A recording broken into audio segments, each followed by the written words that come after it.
시청자 여러분 안녕하십니까? 출발 성공 투자 박민영입니다. 안녕하세요. 이혜은입니다. 오늘로 이렇게 투자뉴스 세븐에 처음 인사를 드리게 됐습니다. 상당히 좀 어려운 자리고 무거운 자리라는 걸 알고 임하고 있는 오늘인데요.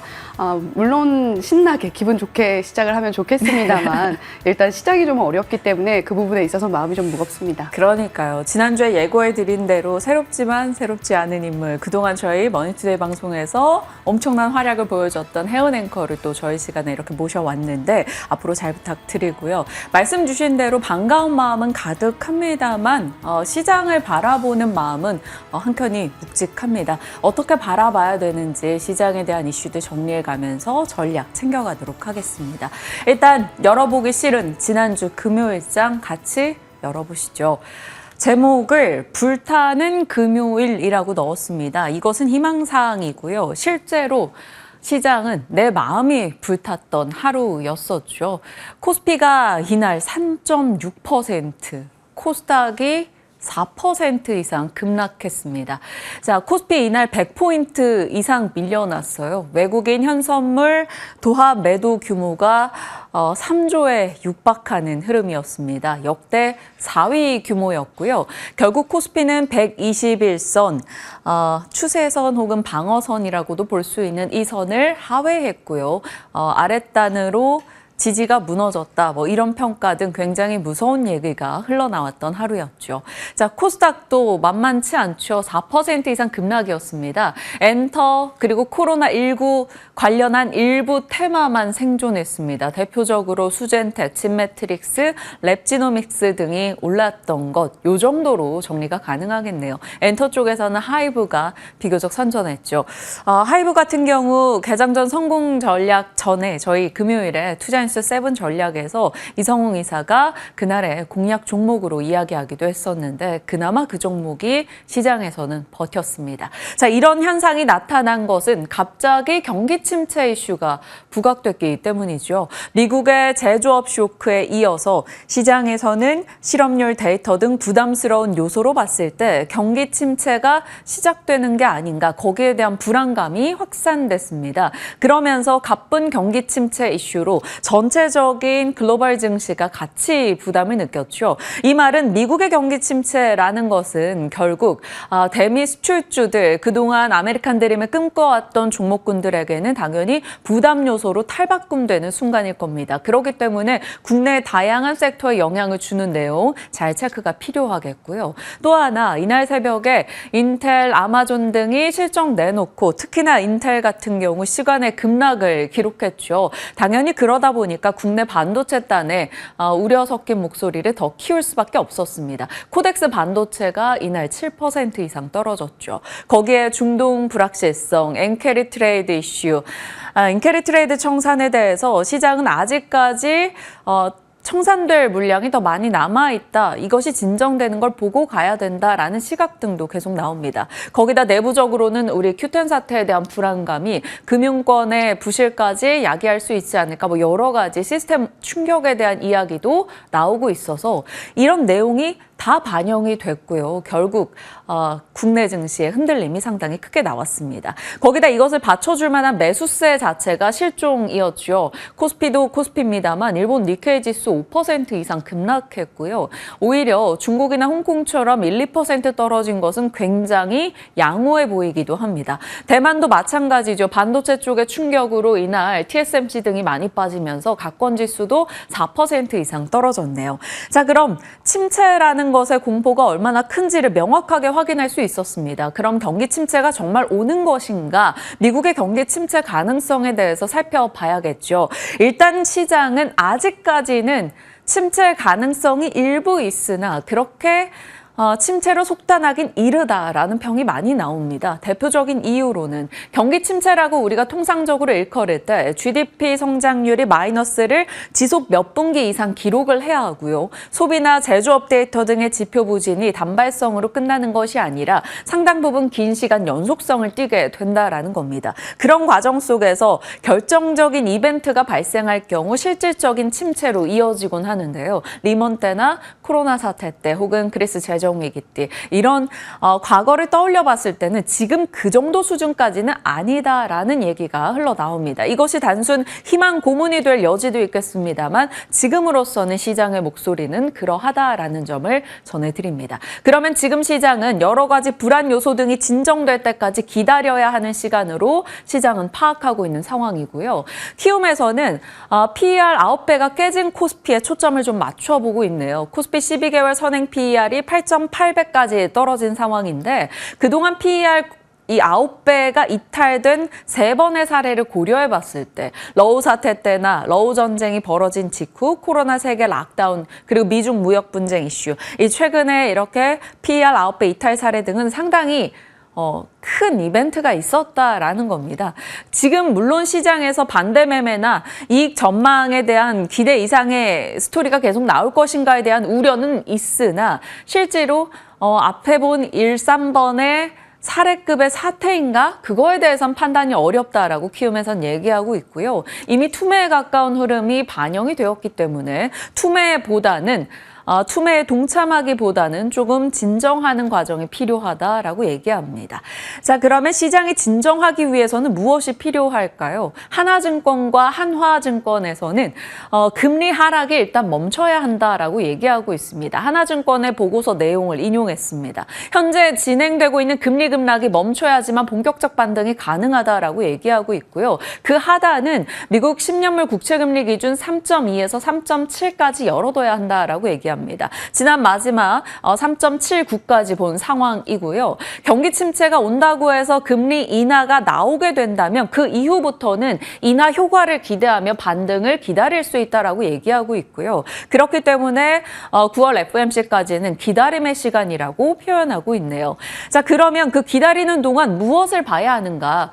코스피가 3% 이상 빠졌을 당시에 보통 회복되는 데는 2, 3개월 정도 시간이 걸리고 하락 당시에 코스피 대비해서 수익률이 좋았던 그러니까 잘 버텼던 섹터가 차기 주도주가 되는 경우가 많았다라고 얘기합니다. 그런 맥락에서 하나증권에서는 헬스케어와 소프트웨어 그러니까 제약바이오 헬스케어 쪽과 소프트웨어를 꼽고 있습니다. 실질적으로 최근 한 달 사이에 나름 시장 대비 선전했던 섹터는 제약바이오, 조선방산, 화장품, 건설 등이 되겠습니다. 이쪽에서 차기 주도주가 부상하게 될 것인지 아니면 단기적의 낙폭 과대 섹터로는 압도적 1위인 반도체가 낙폭 과대 반등으로 다시 질주를 보여줄 것인지 선택의 기로에 놓여 있는 기분입니다.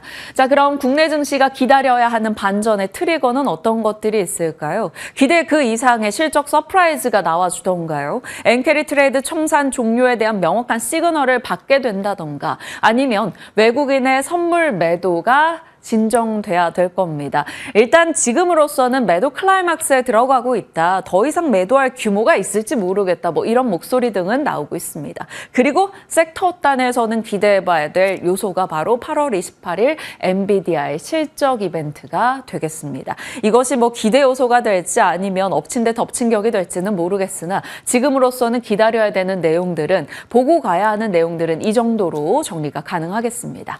시장에 대한 얘기였고요. 섹터로 갑니다. 반도체 어디쯤일 것인가에 대한 이야기를 한 달 내내 하고 있는 것 같은데 계속적으로 추가 하락의 그 가능성보다는 좀 기대 요소에 초점을 맞춘 전략 답을 많이 들어왔었습니다. 그런데 아쉽게도 그 이후 계속해서 더 빠지는 흐름이 나오곤 있죠.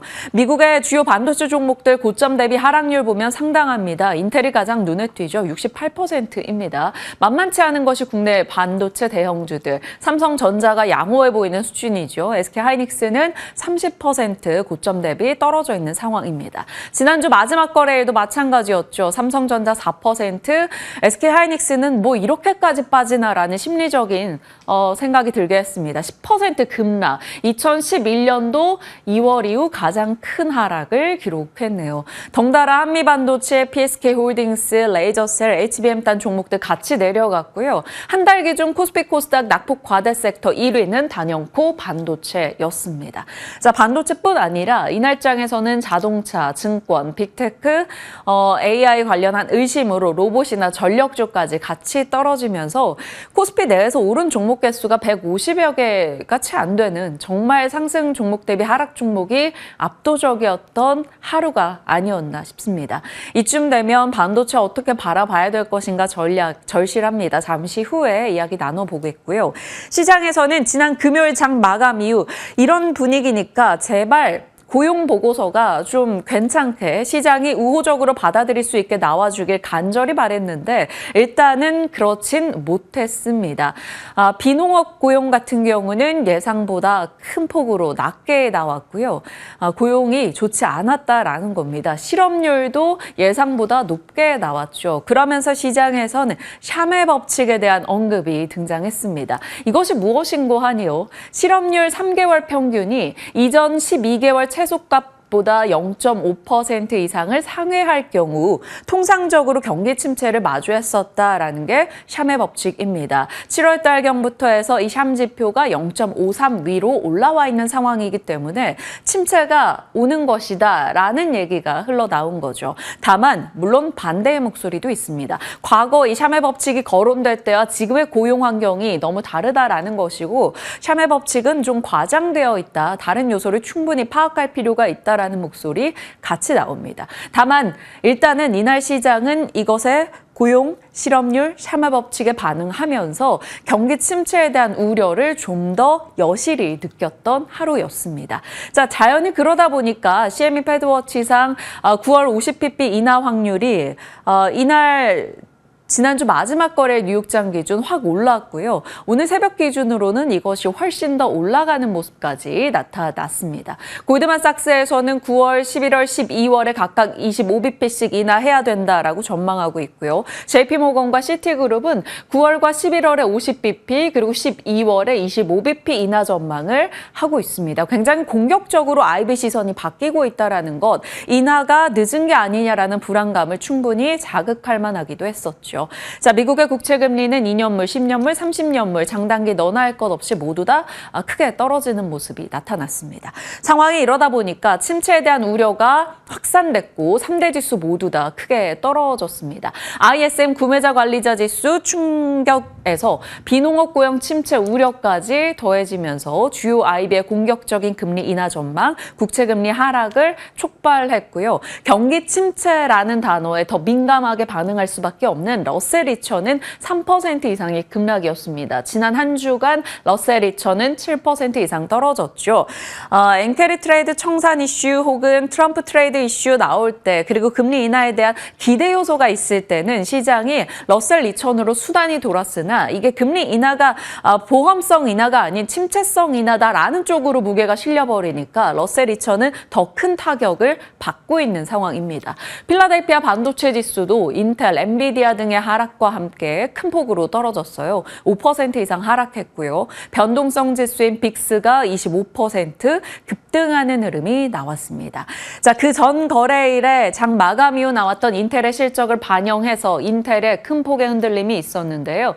50년 내 최대 낙폭을 기록하며 26% 폭락이 있었습니다. 감원과 실적 쇼크 그리고 배당을 하지 않겠다라는 것에서 1974년도 이후 최대 낙폭 26% 급락. 그러니까 인텔의 급락 속에서 그 반사이 기대감을 좀 가져가며 AMD가 소폭 떨어진 채 나름 방어하며 0.03% 하락으로 거래를 마쳤습니다. 자, 엔비디아라도 좀 지켜주면 좋았을 것을 법무부에서 AI 반독점 관련 조사한다. 엘리엇의 AI 거품 주장 등이 맞물리면서 엔비디아도 떨어졌는데 그나마 다행인 건 7% 급락에서 낙폭을 조금 줄이며 끝이 났다라는 것이고요. 스냅 같은 경우도 광고 환경 악화와 부진한 가이던스로 인해서 큰 폭의 급락을 맞이했습니다. 여기저기 특징주가 속출했고요. 그런 가운데 애플이나 아마존과 같이 실적을 내놨던 애플의 실적은 매출 기준으로는 예상을 소폭, 정말 소폭이긴 합니다만 웃돌았었기 때문에 이날 애플은 그래도 소폭 오르며 끝이 났습니다. 골드만이나 시티그룹 등에서는 새로운 아이폰, AI 폰이 아이폰의 수요를 이끌어갈 것이다 라며 목표가 상향하는 최근의 기조를 수혜주를 좀 그대로 받아가는 내용이 나왔고요. 일단 애플이 방어해주며 0.7% 오르며 끝이 났네요. 테슬라 같은 경우는 중국에서 차량 판매가 괜찮았다라는 얘기가 있었으나 결국에는 경기 침체라면 판매량이 꺾일 수 있다라는 우려가 자극이 됐고요. 전기차, 자동차 너나 할 것 없이 전반의 하락이 나타났습니다. 결국 이날 보시면 견딘 쪽이 그리 많지 않습니다. 앞서 말씀드린 대로 애플 쪽 확인이 되고 있고요. 금리 인하에 대한 이야기가 모멘텀이 되는 쪽이 헬스케어인데 이쪽도 많이 오른 쪽 일라이릴리 같은 쪽은 밀려났고요. 그렇지 않은 쪽에서는 비교적 선전하는 흐름이 있었습니다. 그 밖에는 코카콜라, 펩시 이런 필수 소비자 쪽, 프록터 앤 갬블 이런 쪽에 상승세가 있었고요. 자, 크게 나눠서 정리를 해본다면 인텔 쇼크, 엔비디아 노이즈로 인해서 반도체는 밀려났습니다. 여기서 말하는 엔비디아 노이즈는 반독점 조사 외에 블랙웰 설계 결함이 있었고 고객사에게 납품하는 것이 지연될 수 있다 이런 얘기가 있었죠. 일단 엔비디아 측에서는 사실 무근이다라는 반박의 내용을 담긴 했습니다만 이런 내용이 나온다라는 건 좋지 않은 흐름일 겁니다. 어찌됐건 반도체 쪽 타격이 있었고요. 경기 우려를 걱정하는 쪽에서는 거의 다 흘러내렸죠. 자동차, 전기차, 은행, 여행, 항공, 크루즈까지 모두 빠졌습니다. 말씀드린 대로 필수 소비재만 괜찮았다인데요. 키워드로 봤을 때 애플도 눈에 띄고 코카콜라도 눈에 띕니다. 애플과 코카콜라 하면 떠오르는 인물이 바로 워렌 버핏인데 워렌 버핏이 애플 비중을 대폭 줄이고 현금 비중을 늘렸다라는 언론 보도가 주말 사이에 쏟아지기도 했습니다. 현금의 의미는 공격이기도 하고 방어이기도 합니다. 이런 시장에 현금을 많이 들고 있다면 매수 기회는 굉장히 좋게 다가올 수 있죠. 공격적인 측면인 거고요. 방어적인 측면으로 해석을 해봤을 때는 현금을 가지고 안전자산으로 현금을 보고 있다. 시장에 대한 해지로 나는 현금을 들고 가겠다. 이렇게 볼 수도 있을 겁니다. 물론 워렌 버핏의 그런 의미라는 것은 아닙니다만 워렌 버핏의 애플, 빅테크 쪽에서의 비중 축소는 상당히 심리적으로는 좋아 보이진 않습니다. 파이낸셜 타임즈는 워렌 버핏이 주식시장에 투자를 줄이고 이제 국채에 투자한 것으로 보도하기도 했습니다. 안전자산이 무엇인가에 대한 시장의 고민이 짙어지는 듯하네요. 중동에 대한 우려를 계속 짚어가고 있는데요. 미국 악시오스가 이런 보도를 했습니다. 중동 담당 미 중부 사령부 쿠릴라 대장이라는 사람이 이스라엘에 급파됐다라는 소식입니다. 이란이 보복성 조치를 나설 것으로 보고 있는데 그 디데이가 오늘일 수 있다. 이런 얘기가 흘러나오네요. 국내 외교부 여행 경보, 레바논, 이스라엘, 이란, 이라크 등의 출국 권고를 조속히 출국 권고 국가 등이 등장하고 있습니다. 전쟁 관련한 밸류체인 이 정도로 말씀을 드리는데 오늘 잠시 후에 혜연 앵커께서 해운 물류 쪽에 대해 좀 자세히 브리핑을 잡아주실 거고요. 방산을 살짝 넣어봤습니다. 미국 방산주들이 지난 금요일에 전반적인 종목이 빠지는 가운데 같이 밀리긴 했습니다만 보시면 낙폭이 그리 크지 않습니다. 좀 방어가 됐다라는 것이고 전통적인 방어 섹터이기도 하고 지정학적 불안이 커질 때 선택지이기도 하기 때문이죠. 최근 한 달 사이의 상승률도 일단은 시장 대비는 선전하고 있기 때문에 방산주들 국내도 실적이 좋게 나오고 있어서 한번 연결고리로 넣어봤고요. 재건 쪽 뉴스입니다. 워싱턴 포스트에서 미국과 같은 서방 국가들이 러시아와 함께 수감자 맞교환을 했다 이런 보도를 냈습니다. 그러면 서방이 러시아와 협상할 수 있는 것을 보여주는 단적인 예라고 평가할 수 있고요. 우크라이나는 이에 대한 경계를 가져갈 수밖에 없겠죠. 그러면 재건에 대한 얘기가 한 번 더 부각될지 일단 재건에 대해서는 관심 정도로만 체크해 두시죠.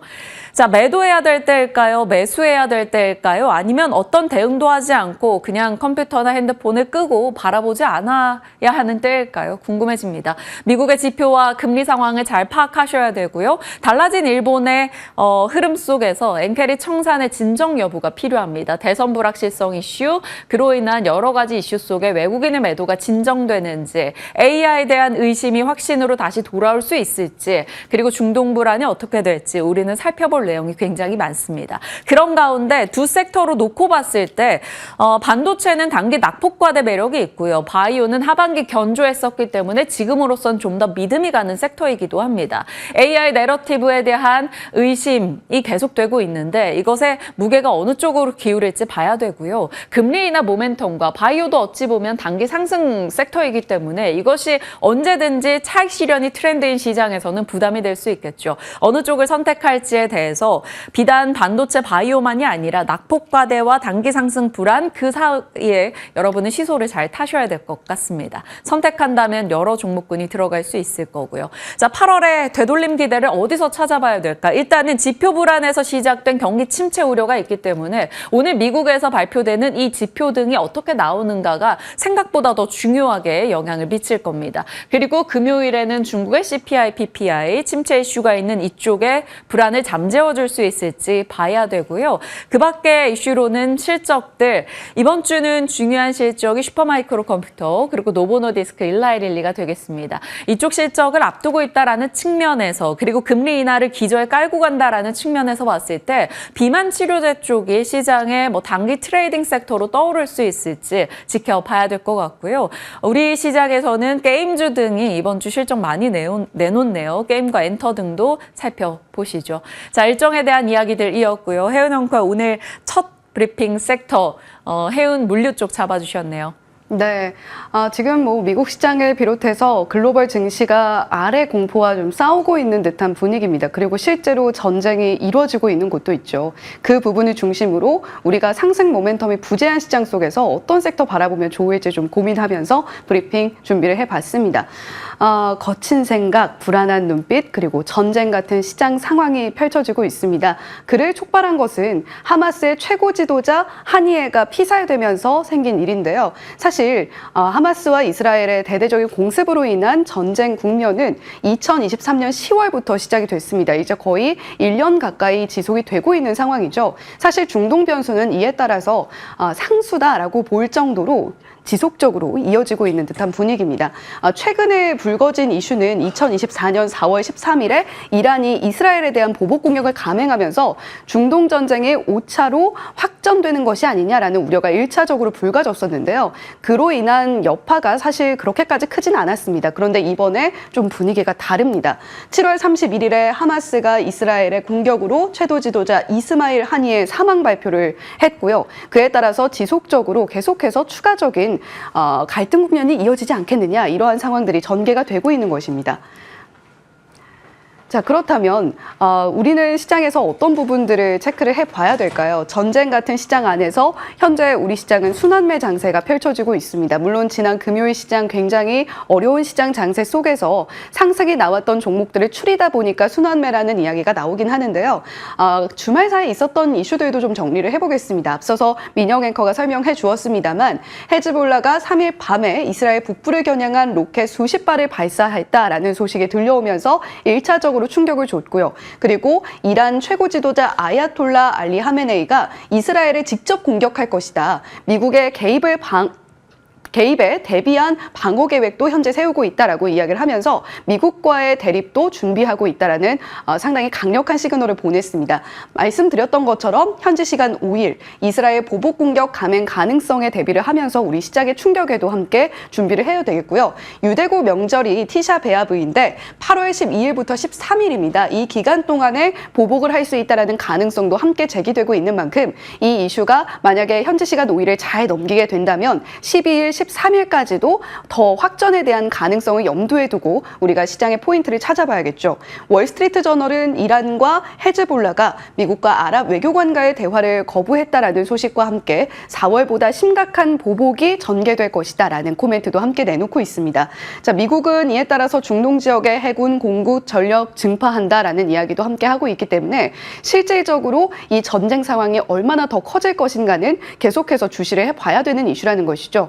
이에 따라서 우리 시장에서는 방산주들, 유가 관련주들, 해운주들, 거기에 더불어서 사료 음식료주들까지도 순환매가 포착이 됐습니다. 실질적으로 어떤 종목들이 움직였는지 한번 들여다보면요. 물론 섹터별로 살펴봤을 때는 상승했다라고 보긴 좀 어렵습니다. 하지만 상승한 종목들을 좀 추려봤을 때 석유, 유가 관련해서는 한국석유, 중앙에너비스, 훈구석유, SO일 같은 종목들이 움직였고요. LPG 쪽 같이 영위하고 있는 기업들로는 중앙에너비스, 훈구석유, SO일 같은 기업들이 있겠습니다. 해운주들은 좀 전반적으로 흥하해운을 제외하고는 상승이 나오지 못하는 모습이었고요. 방산주도 섹터로 따졌을 때는 7.8%가량의 하락이 나왔습니다만 휴니드, HVM, S&D 다이내믹스, 스페코, 한컴 라이프케어, 켄코아 에어로스페이스, 빅텍 같은 기업들이 상승이 나와줬습니다. 이렇게 석유, 유가, LPG, 해운, 방산주들이 돌아가면서 전쟁 관련 이슈로 상승이 나오고 있는 가운데 그렇다면 우리는 이런 전쟁 같은 시장 안에서 어떻게 포인트를 좀 잡아봐야 될까요? 글로벌 해상운임은 잠시 숨고르기에 들어가고 있는 듯한 분위기입니다. 상하이 컨테이너 운임지수가 4주 연속 하락세를 이어가고 있는데요. 전주 대비로 따졌을 때는 115포인트가량 떨어지는 모습을 보여줬습니다. 자, 그런데 좀 상세하게 들여다보면 미주에서 동안으로 가는 길, 서안으로 가는 길, 유럽과 지중해 남미 노선의 경우에는 큰 폭의 하락이 있었다면 중동 노선은 소폭밖에 떨어지지 않았다라는 부분도 체크해 보시면 좋겠습니다. 자, 그렇다면 유가가 조금 더 오를 가능성은 어느 정도나 될까요? 2일 WTI 원유 선물 기준으로 따졌을 때 0.5%가량의 강보합 흐름 76달러 선에서 거래 마치는 모습 보여줬습니다. 주간 기준으로 따졌을 때 과연 브렌트유와 WTI 원유 선물이 얼마나 더 오름폭을 보여줄 것이냐? 일단 전망치는 1.7%, 1.1% 오히려 하락할 것이다라는 전망이 나오고 있습니다. 아무래도 미국 시장에서 아래 공포가 다시 고개를 들면서 고용 둔화, 제조업 둔화가 확인이 되고 있고 중국 역시도 경기 상황이 그렇게 좋지 못합니다. 이에 따라서 수요 둔화에 대한 우려 때문에 유가가 상방을 뚫고 올라갈 것이다에 대한 전망치가 상당히 약하게 나타나고 있는 것이죠. 그럼에도 불구하고 새벽에 이런 소식이 들려왔습니다. 블룸버그 통신의 보도였는데요. 사우디아라비아가 아시아로 향하는 주력 원유 가격을 3개월 만에 인상한다라는 보도가 블룸버그 통신을 통해서 전해졌습니다. 중국과 태국, 한국 기업의 경우에는 무르반 원유의 구매를 늘렸다라는 소식과 함께 오펙 플러스의 자발적 감산도 일부 해제될 수 있다라는 가능성 언급이 되고 있는데요. 이에 따라서 원유 공급에 대한 우려는 점차적으로 줄어드는 대신 수요 둔화에 대한 우려는 커지고 있다는 부분을 감안했을 때 유가의 상방보다도 우리가 해상 운임 쪽을 지켜보면 좋지 않을까라는 투자 아이디어 한번 생각을 해봤습니다. 자, 그렇다면 지금 해상 운임이 계속해서 오르고 있고 4주 동안 숨고르기에 들어갔습니다만 여전히 높은 수준에 머물러 있습니다. 왜 그런지 한번 들여다보니까요. 이렇게 수에즈 운하로를 통하는 길이 막히면서 조금 이렇게 우회하는 항로가 지금 주목을 받고 있는지는 좀 됐죠. 이에 따라서 해상 운임이 올라갈 수밖에 없고 거치는 시간들 그리고 들이는 비용이 함께 늘어날 수밖에 없습니다. 한국의 경우에는 HMM이 이 희망봉 우회 경로를 이용하고 있는 선사 중에 하나라고 보시면 되겠고요. 홍해를 우회하는 경로를 선택했을 때 10일에서 15일가량의 추가적인 시간이 소요가 되고 운송 비용 역시도 15%에서 20%가량 더 늘어나게 됩니다. 자, 그렇다면 우리는 해운 물류주 어떤 것들이 있는지 다시 좀 살펴보죠. 지난 금요일 시장에서는 흥하해운을 제외하고는 전반적으로 좀 조정이 나왔던 하루였습니다. 시장이 아무래도 충격을 받았기 때문이었겠죠. 흥하해운이 5.7%가량의 상승폭을 보여줬는데 특히 아시아 노선 쪽은 흥하해운이 꽉 잡고 있다라고 보시면 되겠습니다. HMM, STX 그린로지스, KSS 해운, TK케미칼, 대한해운 관련 종목들 정리를 좀 해봤는데요. 해운 물류 관련주들 이렇게 이란이 이스라엘을 공습할 수 있다라는 소식들, 디데이가 임박했다라는 소식들과 함께 한 번 더 주목을 해보시면 좋을 것 같습니다. 다만 해운사들의 경우에는 최근에 이렇게 상하이 컨테이너 운임지수가 급격하게 오르면서 선봉량을 다소 늘렸고요. 임시 선박을 투입하면서 비용 절감을 위한 노력에 나서고 있기 때문에 이러한 부분들은 약간의 변수로 함께 고려해 주시면 좋겠습니다. 자, 리포트도 한번 조금 더 들여다보죠. 물류 관련해서 언급이 나온 리포트들 두 종목 위주로 정리를 한번 해봤습니다.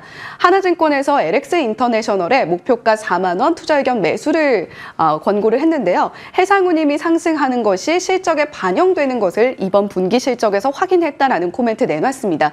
여기에 더불어서 하반기에 추가 개선 가능할 전망이다라는 코멘트를 들여다봤을 때 해상 그리고 운임 물류의 경우에는 앞으로도 조금 더 상방 열려 있다라고 저희가 해석을 해볼 수가 있겠죠.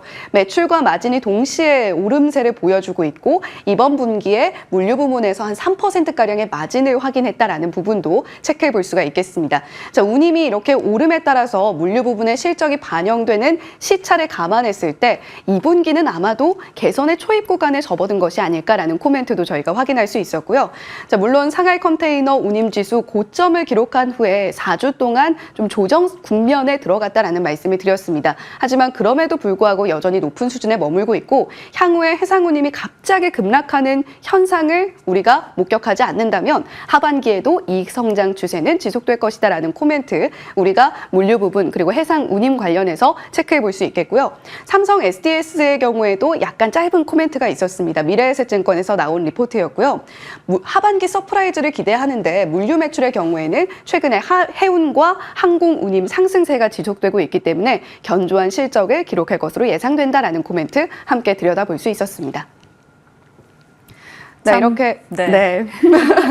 저희가 아직 합이 조금 필요해 보이네요. 평소 합은 굉장히 좋은데 이 코너에서는 또 합을 처음 맞춰봐서 혜연 앵커가 굉장히 방송을 이미 능숙하게 잘하기 때문에 사실 리허설 한번 하지 않았습니다. 오늘 생 라이브 그 자체인데 이만큼 내용을 소화해 주셨고 고민되는 시점이에요. 해운과 물류 쪽에 대한 이 지정 리스크가 단순히 이것을 테마 이상으로 만들어가고 있는 분위기 어떻게 바라봐야 되는지 살펴보겠고 해운 섹터라는 것은 또 조선의 전망이기도 합니다. 해운이 계속 괜찮은 분위기가 이어진다면 또 조선 섹터는 어떻게 바라봐야 될지도 같이 고민이 필요해 보이네요.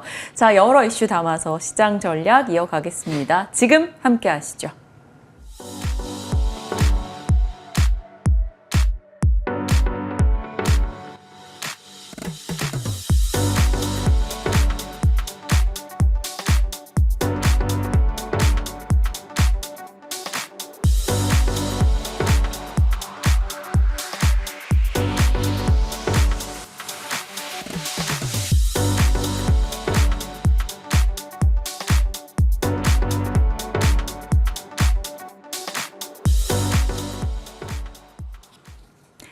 참 힘든 시장입니다. 어떻게 바라봐야 될지 한 주 그리고 8월의 전략 진만쌤과 이야기 이어가겠습니다. 어서 오세요. 네, 안녕하세요. 네, 안녕하십니까. 와, 시장 금요일장 이게 뭐지? 라는 생각을 하면서 양지수 하락을 바라봤고요. SK하이닉스 10% 급락도 굉장히 뼈아프게 느꼈습니다. 그리고 주말 사이에 미국장에 추가적인 흔들림이 또 나왔어요. 시장 어떻게 판단하세요? 네, 일단 코스닥, 코스피 야간 선물 보시면 그래도 조금 덜 빠지긴 했습니다. 이미 어느 정도 조금의 선반영이 이루어져 있다라고 생각이 되는 부분들이 있어서 사실 그게 뭐 엄청 크지는 않다라고 가정하지만 코스피 야간 선물 1% 중반대 빠진 걸로 알고 있는데 미국 시장보다 좀 덜 빠졌다라는 게 위안이 되진 않습니다만 그래도 좀 덜 빠진 부분들 즉 어느 정도 일부 반영은 되어 있다. 근데 주말간에 이제 여러 가지 이슈들을 돌이켜 보면은 좋은 뉴스가 하나도 없습니다. 이제 뭐 샤메 법칙, 뭐 엄청 이제 경기 침체가 확실시 된다. 그다음에 이제 중동 쪽에서는 또 치고받고 싸운다. 뭐 이런 안 좋은 기사들만 있어서 좀 투자를 많이 하시는 분들 혹은 이제 오래 하신 분들께서는 또 올 게 왔구나.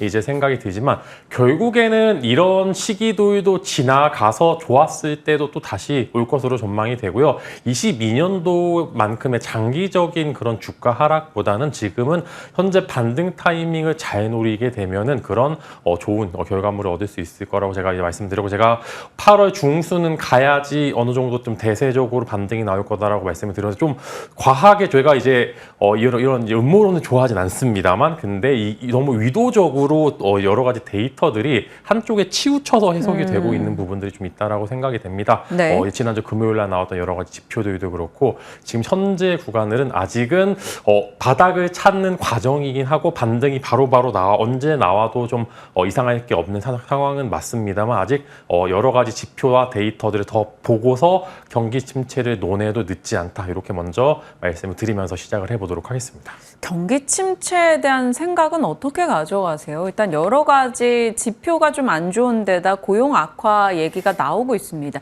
물론 실제로 경기 침체라는 것이 이 정도가 아니에요. 실제로는 그런 일이 벌어지면 우리가 체감을 명확하게 하게 될 겁니다. GDP 성장률이 계속해서 꺾인다던가 지표가 계속 부러진다던가. 그런데 일단은 그 조금의 조짐이라도 감지되면서 시장은 침체를 얘기하고 있는데 침체성 인하 혹은 금리 인하가 좀 더 선제적으로 됐었어야 하는데 너무 늦었다 뭐 이런 목소리 있잖아요. 거기 어떻게 보세요? 네, 일단 이제 공식적 이제 뭐 교과서에 나오는 이제 데이터를 보면은 경기 침체에 대한 이제 시작이 되는 부분들에 있어 가장 예민하게 움직이는 게 환율 쪽이 가장 먼저 움직이는 게 맞습니다. 근데 네. 이제 환율도 보시게 되면은 크게 변동사항이 없습니다. 미국 달러도 한국 이제 원화도 엔화도 뭐 크게 변동사항이 없는데 침체가 부분들이 들어서면 이쪽이 가장 먼저 예민하게 반응하지만 오히려 이제 환 쪽은 멀쩡했고요. 채권도 보시게 되면은 오르긴 올랐습니다만 또 상방이 또 어느 정도 제한되는 그런 이하의 모습들을 많이 보여주고 있습니다. 지금 어느 쪽도 투자하기가 어려운 구간입니다. 이제 환율 쪽을 투자를 하기도 채권 쪽을 투자하기도 그렇다고 이제 주식을 투자하기도 어려운 시기긴 합니다만 그래도 만약에 우선순위를 두자면 주식 쪽이 맞는 거다라고 말씀을 드리겠고 이제 오늘이 사실 제일 중요합니다. 이제 실제로 보시게 되면은 오늘 나올 서비스 지수가 가장 중요한 핵심 지수다라고 말씀을 드리면서 네. 오늘 미국 시장이 아마 플러스 3 아니면 마이너스 3, 마이너스 5 뭐 이렇게 정말 큰 폭의 움직임이 나올 것으로 좀 전망이 되는 이유가 일단 저는 실업률에 대해서 먼저 말씀을 드리면은 지금 나오는 미국의 실업률 지표 보시면 단발적인 선상이 굉장히 큽니다. 실제로 지금 태풍 관련된 이슈가 좀 부각이 되면서 미시간주나 텍사스주에 좀 어느 정도 강한 영향이 있어서 실제적으로 실업 청구 수당이 텍사스 쪽에서 많이 올라간 그런 부분들이 좀 보이고요. 그다음에 마찬가지로 이제 미국 좀 계신 분들 아시겠지만 7, 8, 9월에 파트타임 하시는 분들이 여행을 또 많이 간다고 합니다. 여름 방학 시즌이어가지고 여행을 또 많이 가는 부분들, 즉 계절적인 요인들도 간과할 수가 없는데 이런 데이터들이 모두 그냥 묻지도 따지지도 말고 경기 침체를 이야기하는 그런 여러 가지 지표들이 좀 이게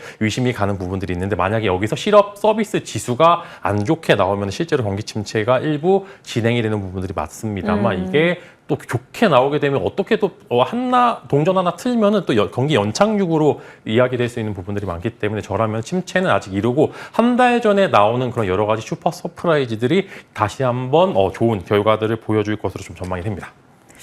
뉴욕 증시의 변동을 좀 좌지우지하게 될 ISM 제조업 서비스업 지수 좀 잘 살펴보자라고 얘기해 주셨고 미국 경기에서 이제 서비스업 쪽이 차지하는 것도 굉장히 크기 때문에 잘 들여다볼 여지가 있겠습니다.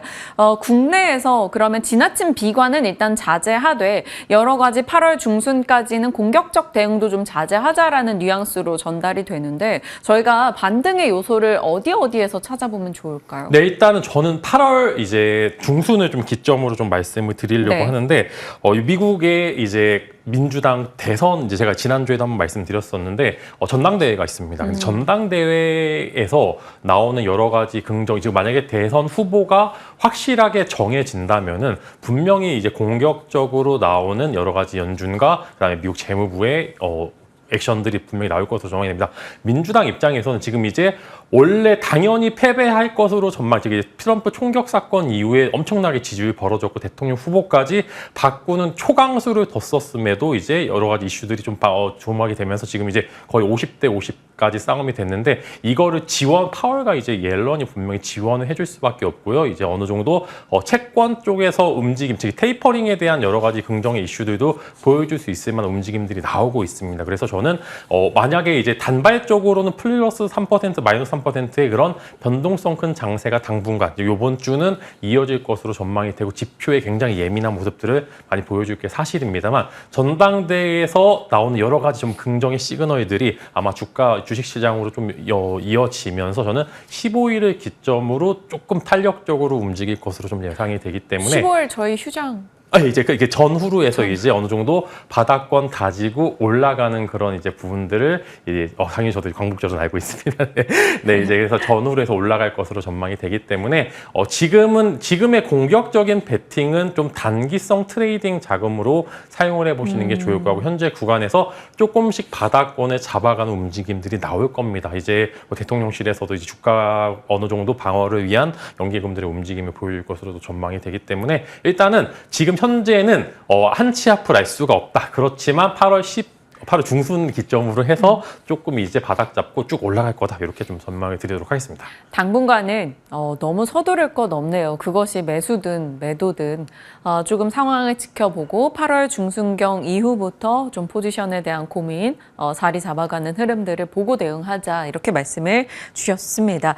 그러면 어떤 섹터 위주로 저희가 관심을 두고 보고 있어야 할지 조금만 압축해 주세요. 네, 당연히 이제 아마 반도체도 많이 물려겠죠. 지금 사실 대부분들의 개인 투자자들이 여력이 많이 없을 겁니다. 뭐 추가적으로 매수할 만한 여력들도 제한이 되기 때문에 이런 부분들이 오히려 개인들이 사기 어려운 시장이 되었기 때문에 기관과 외국인들이 쉽게 들어올 수도 있다라는 그런 이제 말씀과 함께 지금 만약에 오르게 되면 당연히 AI 쪽, 레거시 반도체 쪽 저는 기판주들이 마지막으로 올라야지 반도체에 끝물이 올 거라고 저는 생각이 됩니다. 근데 네. 기판주도 하나도 안 올랐거든요. 지금 뭐 BH도 그렇고 전반적으로 이제 전후방 산업들 생각보다 가파르게 올라갔음에도 불구하고 주가는 또 이제 꺾일 때 또 확 꺾였던 부분들이 있는데 이제 반도체 기판 쪽 먼저 지켜보시면서 일단 BH 쪽 한번 공략을 좀 해보시면 좋을 것 같다라고 말씀을 드리려고 하고 일단은 반도체에 집중을 해보시는 게 좋을 것 같고 그 다음에 이어서 로봇 쪽도 분명히 한번 좋은 모습을 보여줄 것으로 전망이 되는데 로봇 대장주가 지금 이제 여러 가지 이슈 몰이가 네. 되고 있어서 못 갑니다. 그래서 이게 좀 부족한 부분들이 좀 있어서 일단은 만약에 반등이 나온다라고 하면 다 반도체 레거시 쪽으로 이제 하반기에는 충분히 지켜보셔도 될 것 같고요. 지금 이제 게임주 흐름 생각보다 꽤나 좋게 나오고 있는데 게임주도 어느 정도 금리 인하에 대해 수혜도 충분히 받을 수 있기 때문에 단기적으로는 게임주 그 다음에 반등을 좀 길게 보실 분들께서는 당연히 반도체 쪽 바닥대 또 잘 잡게 되면 또 좋은 결과를 보여줄 것으로 좀 전망이 됩니다. 네. 기판주 중에 하나죠. 심택이 또 내일인가요? 실적 예정이 되어 있기 때문에 이런 기업들의 실적도 여러분 잘 들여다보시길 바랍니다. 주요 눈여겨볼 섹터 등에 대한 얘기까지 했고요. 우리가 그 얘기 안 했어요. 워렌 버핏. 네. 버크셔의 애플 지분을 줄이고 현금 비중을 늘린 이 과정에 대해서 저희가 어떤 시사점을 좀 인지하고 있어야 될까요? 네, 일단은 버핏은 잘 팔았습니다. 이게 잘 팔았다는 게 그렇게 많은 주식을 매도했는데 티가 안 났습니다. 정말로 이게 보시면 이게 애플이 또 되게 그래도 이제 대장이었는데도 네. 또 주가가 눌렸었던 부분들이 이런 이제 버핏의 매도도 일부 있었는데 또 보시게 되면 진짜로 저 많은 물량을 팔았는데 주가 폭락을 한 번도 이제 크게 이제 없었던 부분들이 있으니까 그래도 트레이딩 하시는 분들이 정말 대단하게 팔았다라고 말씀을 드리고 버핏의 남은 현금이 어디로 가는지가 조금 더 중요하고 아까 잘 설명해 주셔가지고 이제 버핏의 현금이 어디로 가는지가 훨씬 더 중요하고 실제로 버핏이 기술주를 매수할 때 보면은 물리고 시작합니다. 거의 한 6개월은 물리고 시작해서 오히려 만약에 워렌 버핏이 기술주를 매수를 한다? 그러면 한 6개월은 진짜 바닥을 계속 보게 될 겁니다. 즉 이제 오히려 기술주를 매수할 때가 더 무섭기 때문에 지금 저는 이게 판 부분들이 조금 어느 정도 크게 영향은 없겠습니다만 실제로 이제 추종하는 펀드들이 좀 있습니다. 워렌 버핏의 이런 매매 방식을 추종하는 이제 펀드들도 굉장히 많은데 이게 또 따라해서 이제 애플을 또 매도하는 포지션으로 잡을 수 있기 때문에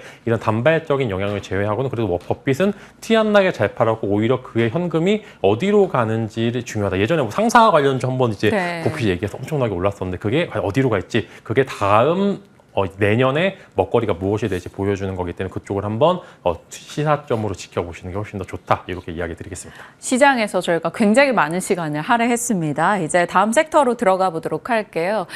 중동 불안, 여러 가지 지정학적 리스크가 고조되고 있다 보니까 이게 가스, 석유, 방산, 여러 분야 또 해운 물류 쪽에 관심을 두는데 오늘 해운 앵커는 이제 해운 물류 쪽에 좀 초점을 맞춰줬습니다. 상하이 컨테이너 운임 지수가 계속 올라오다가 최근엔 조금 숨고르는 현상이 나오고 있고요. 해운 쪽, 물류 쪽 어떻게 보십니까? 네, 단기 트레이딩으로 충분히 강한 요소라고 말씀드리고 오늘 만약에 지수 인버스 역할을 하는 종목들이 아마 이런 종목들일 겁니다. 만약에 지수가 여기서 시초에 개파락해서 추가적인 하락에 나오게 되면 이쪽으로 돈이 많이 몰릴 올릴 것으로 네. 전망이 되고요. 당연히 석유, 그다음에 해운, 마지막으로 곡물까지 순환매가 보통 이어지는 모습들이 보여주기 때문에 오늘 당장 갭 상승은 조금 있을 것으로 전망이 되고 그 이후에 주가 흐름 따라서 돈이 기술주도로 반등이 나오느냐 아니면은 지수가 빠지면서 이쪽으로 돈이 더 쏠리느냐 이게 좀 시사점으로 보시면 좋을 것 같고 실제로 운임지수와 이런 부분들이 크게 연관은 없습니다. 운임지수보다는 중동에서 나오는 여러 가지 외신들 기사가 조금 더 예민하게 나오는 편이기 때문에 이런 부분들 보시게 되면은 저라면은 오늘 하루 정도 트레이딩 영역은 진입이 되지만 이게 장기적으로 운임지수가 올랐기 때문에 뭐 HMM이나 뭐 페노션 같은 이런 종목들 봐야 되는 거 아니냐라고 하는 거는 만약에 또 경기 침체가 오게 되면 이쪽도 제일 많이 빠집니다. 제일 무서운 그런 이제 부분들이 보여주고 있기 때문에 저라면은 그냥 흥하해운이나 이제 뭐 이런 해운 정말 트레이딩 좋은 해운주 혹은 석유주, 곡물주 이쪽으로 트레이딩 하시는 게 제일 좋다라고 말씀을 드리면서 이제 뭐 4일, 5일, 6일 요 3일간 조금 시나리오가 좀 그게 좀 다를 것 같습니다. 근데 만약에 정말 전쟁이 일어날 거였으면 미국 대사관 철수 명령이 제일 크게 나오는 그런 부분들이기 때문에 지금 자국민 철수 공고는 거의 이제 가장 이제 위험 단계 직전까지 하고 정말 대사관 철수했다라고 하면은 그때 정말로 또 바로 사시면은 좋을 것 같다 그렇게 말씀드리면서 일단은 단기 영역으로 좀 집중을 해보는 게 좋다 이렇게 말씀을 드리겠습니다. 네. 일단은 단기 트레이딩 관점으로 살펴보자 이렇게 말씀 주셨네요. 뭐 지정학적 불안뿐 아니라 지금 경기에 대한 우려 등이 뭐 뒤섞여 있는 상황이기 때문에 좀 섣부르게 장기 판단을 내리긴 조금 어렵다라는 겁니다. 제약바이오 쪽 가겠습니다. 반도체가 한 달 사이에 가장 많이 빠진 섹터라면 또 가장 잘 버티거나 올라간 섹터가 제약바이오 쪽입니다. 그래서 조선, 일부 방산 그리고 제약바이오 이런 쪽이 잘 버텼는데 제약바이오는 사실 금리 인하가 득이 되는 섹터이기 때문에요. 이 섹터 어떻게 바라봐야 될까요? 네, 금리 인하의 수혜준인 건 사실입니다만 만약에 한국 시장에서 나오는 여러 가지 이제 강한 움직임을 보이는 기업들 보시면 신약 기업들이 이제 조금 한 번 좀 또 엄청나게 올라갔다 또 떨어지는 그런 모습들을 보여주기 때문에 사실 금리 인하의 수혜를 받는 기업들은 뭐 CMO나 CDMO 같은 그런 실질적인 수혜를 받는 기업들 빼고는 정말로 그냥 다 개별적인 이슈 따라서 다른 모습을 보여주고 있기 때문에 금리 인하는 크게 관계없다라고 좀 말씀을 드리려고 합니다. 근데 만약에 이번 주 8월 혹은 보실 분들 혹은 이제 비만약 치료제 관련주 들고 계신 분들께서는 이번 주에 노보노디스크랑 일라이 릴리 실적이 발표 예정이 되어 있는데 이제 후발주자인 일라이 릴리의 약이 과연 컨퍼런스 콜에서 얼마만큼의 시장 가치를 보여줄 것으로 예상하는지 근데 이거를 시장에서 파이를 나눠 먹는 걸로 생각할지 아니면은 시장이 그만큼 커지게 되는 걸로 생각할지 여부가 더 중요하기 때문에 갖고 계신 분들께서는 이번 주가 좀 변곡점이 예상이 됩니다. 그래서 또 반등이 나오면 또 충분히 반등 나올 요소가 있기 때문에 많이 올라서 뭐 펩트론 같은 종목도 충분히 지켜보시면 좋을 것 같고요. 만약에 금리 인하가 조금 크게 된다라고 가정을 하게 되면 뭐 당연히 삼성바이오로직스나 셀트리온 같은 그런 이제 기업들 좀 지켜보시는 게 좋을 것 같은데 일단은 저라면 제일 덜 오른 기업인 셀트리온 그룹주들 같은 경우에는 여전히 지금 현재 구간에서는 매수는 가능하다 이렇게 말씀드리고 추가 매수도 충분히 가능하다라고 말씀을 드리면서 지난주에 이제 셀트리온이 조금 개별적인 좀 악재로 인해서 좀 주가 등락이 좀 크게 나왔는데 충분히 좀 매수한 기회가 좀 다시 한번 나왔다 이렇게 말씀을 드리면서 바이오 쪽 보시게 되면 저는 일단은 신약 기업은 개별적인 이슈 따라서 너무나 움직임이 많기 때문에 여기서 소개하기보다는 일단은 셀트리온을 조금 더 집중을 해서 시켜드리는 게 좋을 것 같다라고 해서 셀트리온 먼저 말씀을 드리겠습니다. 네, 셀트리온 제약바이오 내에서 좀 중장기 관점으로 볼 수 있는 종목 말씀을 주셨고요. 사실 수젠텍을 7월 31일에 저희 주식 만만 시간에 말씀 주셨는데 시장을 이기는 정말 좋은 시세가 단기간에 났습니다. 요즘에 또 코로나 등의 여러 질병 이슈 등이 또다시 부각되고 있어서인데 보유자분들 어떻게 할까요? 네, 7월 31일 날 말씀드렸던 게임주와 이제 진단키트주들이 흐름이 엄청 좋게 나왔는데 저는 조금 만약에 지수와 반대적인 영향이죠. 아까 이제 말씀드린 포인트가 만약에 오늘 지수가 갭하락을 하게 되면은 이 종목들도 비슷한 이제 좋은 흐름을 보여주는데 지금 여기서 더 자리가 나오진 않을 것 같습니다. 그래서 기 보유자들의 영역이다라고 말씀을 드리면서 저는 일단 게임주들은 조금 더 끌고 가셔도 되지만 진단키트 관련주들은 이제 오늘 어느 정도 정리가 필요하다 이렇게 좀 말씀을 드리도록 하겠습니다. 알겠습니다.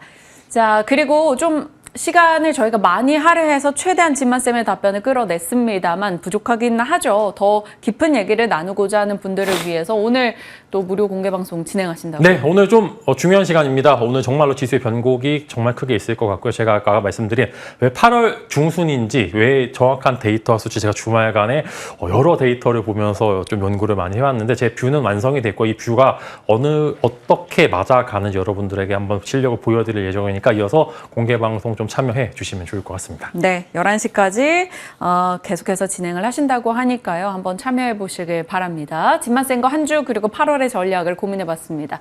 고맙습니다.